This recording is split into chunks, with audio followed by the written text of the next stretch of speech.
জানেন ইন্ডিয়াতে জৈন ধর্মের অনুসারীর সংখ্যা আফগানিস্তানের বৌদ্ধদের চেয়ে বেশি।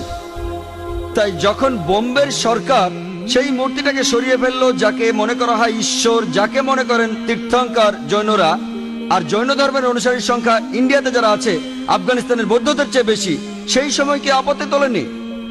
আর যখন আফগানিস্তান সরকার এটা করছে তখন আপনি আপত্তি জানাচ্ছেন কেন? এই দুই মুখ নীতি। কারণটা হচ্ছে ওয়ার্ল্ড ব্যাংক। জৈনরা কি দুঃখ পায়নি যখন জৈনরা একটা মূর্তি রাখলো মহাবীরের, যাকে তারা মনে করে তীর্থঙ্কর? আপনি কেন আপত্তি জানাবেন? ঠিক তখনই সবাই বলে উঠলো যে সরাতে হবে মূর্তিটা, সরাতে হবে মূর্তিটা।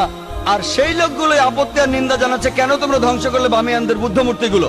দুমুখ নীতি। আর তাই আমাদের মানুষ হিসাবে নেওয়া উচিত একমুখ নীতি। এক একবার এক এক রূপ ধারণ করা, এই নিয়ম ভালো না।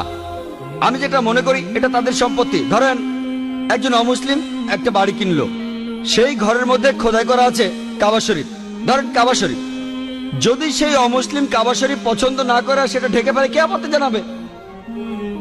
যদি কেউ, আর বিশ্বাস করেন যদি কোনো মুসলমান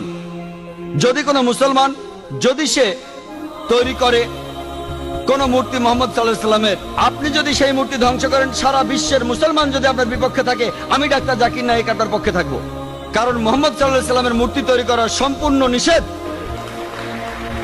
যদি কোনো মুসলমান পাগল মোহাম্মদ সাল্লাল্লাহু আলাইহি সাল্লামের মূর্তি তৈরি করে এবং তার পুজো করে, আর আপনি একজন অমুসলিম যিনি ইসলাম সম্পর্কে জানেন, আপনি যদি সেই মূর্তি ধ্বংস করেন, যদি সারা বিশ্বের মুসলমান আপনার বিপক্ষে থাকে, আমি ডাক্তার জাকির নায়েক আপনার পক্ষে থাকবো।